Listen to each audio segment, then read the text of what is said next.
ہوتا ہے میرا نبی، اور ایک ایسے مقام پر پہنچتا ہے کہ جہاں پر ہم یہ دیکھتے ہیں کہ نبی اکرم صلی اللہ علیہ وسلم کو کبھی ملاقات کرائی جاتی ہے انبیاء سے، صالحین سے، شہداء سے، اور ان فرشتوں سے کہ جو وہاں موجود ہیں. اور مقام یہاں پر ختم نہیں ہو جاتا، بلکہ مقام طوبہ ہے، مقام سلسبیل ہے، مقام کوثر ہے، خلد بری ہے، جنت فردوس ہے، اور اس کے بعد عرش معلا ہے. عرش معلا بھی نہیں، اب مقام آتا ہے سدرۃ المنتہا. جبرائیل صاحب تھے نا، ہم اثر تھے، ہم سفر تھے، ہم اثر تو نہیں معاذ اللہ، ہم سفر تھے. مقام آتا ہے نبی صلی اللہ علیہ وآلہ وسلم. اب اس مقام کے بعد جو قدم اٹھے گا وہ آپ کا ہے، اس سے پہلے اور نہ اب کوئی جا نہیں سکتا. نوری ملک، فرشتہ، یاد رکھیے جبرائیل امین. امین کیوں کہا جاتا ہے؟ کہ قرآن کریم جیسے علم کو پوری امانت داری سے، تمام عیبوں سے، تمام نقائص سے، تمام شیاطین کے حملوں سے، اس زمانے کے جو ہیکرز یا سائبرز ہوا کرتے تھے، سائبر ہیکرز، وہ ان سے بچا کر کلام الہی کو جوں کا دوں لوہے محفوظ سے اتار کر قلب محمد مصطفیٰ تک لے کر آئے، وہ ہیں جبرائیل امین. اب آ کے کہہ رہے ہیں کہ محمد اب اگر اس کے بعد میں نے قدم اٹھایا تو یا تو میں خاکستر ہو جاؤں گا یا میری ہستی ختم ہو جائے گی، میں اس سے آگے نہیں جا سکتا. میرا نبی قدم اٹھاتا ہے، آگے جاتا ہے. نہ معلوم کیا تھا، نوری فرشتہ پیچھے رہ گیا. میرا نبی پوری امت کے اس شفاعت کو لے کر، نالین مبارک کو پہن کر اتنے عزم سے آگے جاتا ہے، اور وہاں سے آواز آتی ہے، اور قدبر کا یہ عالم دیکھیے کہ کعبہ قوسین کی منزل آ جاتی ہے. میرا نبی محو گفتگو ہے قادر مطلق سے. پوچھا گیا کہ کیا چاہتے ہو؟ کہا مجھے اپنی امت کی شفاعت چاہیے. مجھے اس کی ڈیٹیل میں جانے کی ضرورت نہیں ہے. میں چاہتا ہوں کہ میری امت کو بخشا جائے، میری امت کے گناہوں کو بخشا جائے. آئیے اس منزل پر میں تھوڑی دیر کے لیے رکتا ہوں. یہ جو تصاویر دیوار پر آویزاں ہیں نا، یہ انہی امتیوں کی ہے، انہی معصوم بچوں کی ہے جن کی مائیں ابھی تک تڑپ رہی ہیں. یہ اسی امت کے بچے ہیں نا، یہ وہی شہید ہیں نا، ان کی ارواح، ان کی روح وہاں پر پہنچ چکی ہوگی نا. اب یہ فریاد کر رہے ہوں گے کہ اے نبی اکرم، آپ مجسم محسن انسانیت ہیں، آپ رحمت للعالمین ہیں، ہمیں کس جرم کی سزا دی گئی ہے؟ میں آج یہ پوچھتا ہوں امت محمدی سے، کیا ہمارے ذہن، کیا ہمارے قلب ابھی تک بیدار نہیں ہوئے کہ ان درندوں نے، جنہوں نے آ کر یہ ظلم کیا ہے اور نبی اکرم کی امت کے ان بچوں کو، معصوم بچوں کو شہید کیا ہے، آج ہم پرزور مذمت کرتے ہوئے آگے بڑھتے ہیں اور کہتے ہیں کہ نہیں، ہم عزم رکھتے ہیں، ہم امید رکھتے ہیں. ہمارے نبی کی شفاعت ہے، ان کی رحمت ہے، ان کا علم ہے، ان کا عقل ہے، ان کا نور ہے.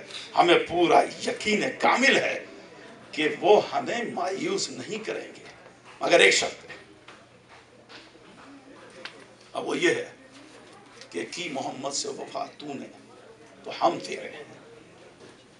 یہ جہاں چیز ہے کیا، لوح و قلم تیرے ہیں. ابھی میں نے لوح محفوظ کا ذکر کیا تھا. یہ لوح کیا چیز ہے؟ یہ اگر میں کہتا ہوا تھوڑا سا تجاوز کر جاؤں، چونکہ میں مجبور ہوں اپنی ٹرمنالوجیز کو، کہ یہ الہی ہارڈ ڈسک ہے. یہ کلام الہی کو محفوظ کرنے کے لیے ایک برتا ہے، ایک مقام ہے جہاں پر ہمارے نبی اکرم اس کا مطالعہ کرتے ہیں. ان کو پتا ہے کہ کیا کیا چیز اس میں پوزیس ہے. वो हमारी जिंदगी को, हमारी मौत को, हमारी हयात को, हमारे रिस्क को। आज हमारी शादी हो जाती है तो भी गवाही मोहम्मद पर, आज हमारा जनाजा उठता है तो भी मोहम्मद पर गवाही है। अगर हम अजान देते हैं ये नमाज से पहले तो भी गवाही मोहम्मद पर। अगर आज कोई मुसलमान बनता है तो भी गवाही मोहम्मद पर। तो वो गवाह जो कि शादी में, ब्याह में, रिस्क में, हर मकाम पर गवाही हम उसकी दे रहे हैं, आज आके देखिए क्या वो मोहम्मद उन शहीदों की गवाही ना देंगे? क्या वो मौसम कायनात इन शहीदों के खून को लबैक या उनको एक्नॉलेज ना करेंगे? उन दरिंदों को पनिशमेंट नहीं मिलेगी? उसके दरबार में, उसकी अदालत में क्या इनको कैफे किरदार तक नहीं पहुंचाया जाएगा? इसलिए कि हमारा नबी तो अदालत के लिए आया है, इंसाफ के लिए आया है, रहमत के लिए आया है। ऐसा नहीं है कि कातिल भी सलाम के काबिल हो और मकतूल भी सलाम के काबिल हो। दीवार पे बैठना या फेंसिंग हमें नहीं करनी है, ब्लैक एंड व्हाइट में बताना है कि यह कातिल है, यह शहीद है, ये मकतूल है, ये शहीद है, ये शहीद है और ऐसा शहीद है कि ये मोहम्मद मुस्तफ़ा को मानने वाला है, उसका कलमा पढ़ने वाला है। इसका लहू, इसकी नामूस, इसकी इज्जत, इसकी अमलाक हम सब पर आया है इस चीज का कि जिम्मेदारी है हमारी। मैं क्या कह रहा हूं जरा तवज्जो से सुनिए। मैंने कहां से कहां किस चीज को क्या मिला दिया। मैं ज्यादा वक्त नहीं लूंगा, मैं सिर्फ 2 दकीके और लूंगा। सलवात मोहम्मद वाले मोहम्मद।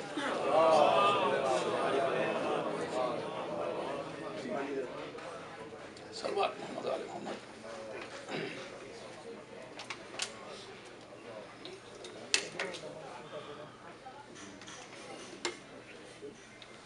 तो मैं बात कर रहा था लोहे महफूज की।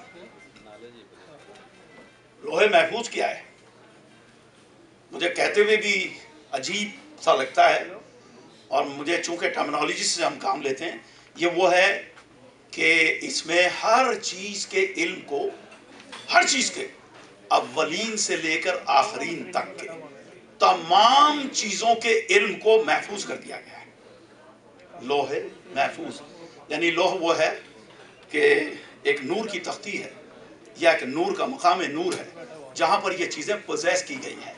ऐसे नूर के लिखे हुए लफ्जों को नूर ही चीज हस्ती पढ़ सकती है। मैं और आप क्या, हमारी हकीकत क्या, हमारी हस्ती क्या कि हम उस मकाम की बात करें जहां पर हमारा नबी एक ऐसे मकाम पर गया जहां कौबा कौसैन की मंजिल आई, लोहे महफूज को भी देखा, जिब्राइल को भी देखा, उनसे बातें की, अंबिया की सफ़ों की सफ़ें थी, नमाजें भी हुई, सजदे भी हुए, मुलाकातें भी हुई, और वहां पर फिर हमारा नबी वापस आता है। जंजीर हिलती रही, पानी बहता रहा, बिस्तर गर्म रहा। मुझे ये देखिए कि आपकी सूरत का क्या अंदाजा है। इसीलिए हमारे नबी अकरम को क्या कहा जाता है? हजूरे सरवरे कायनात। इसलिए कहा जाता है हजूरे सरवरे कायनात। क्या आपके लिए हर चीज हजूरी में है? परवरदिगार आलम ने आपके सामने हर चीज को हाजिरी में रख दिया है। वो शाहिद हैं, वो शहीद हैं, वो मुंजिर हैं, वो मुजम्मिल हैं, वो मुद्दस्सिर हैं। यानी हमारे नबी के जो अलकाबात हैं, जरा उनको उठा के तो देखिए वो हैं क्या। इन तमाम चीजों से पता लगता है कि हमारा ताल्लुक एक बहुत बड़ी ताकत से है, हमारा ताल्लुक बहुत बड़ी नेमत से है, रहमत से है। और आखिर में बस ये कहता चलूं कि ये कौम, ये उम्मत बहुत अजीम है। हमें हदीस में भी कहा गया और कुरान में भी कहा गया कि ये जो उम्मत है ना, ये उम्मत खैरा है, ये उम्मत वस्ताए खैरा है। इसके ऊपर नजर करम है परवरदिगार आलम की। इससे बड़ी उम्मीदें हैं।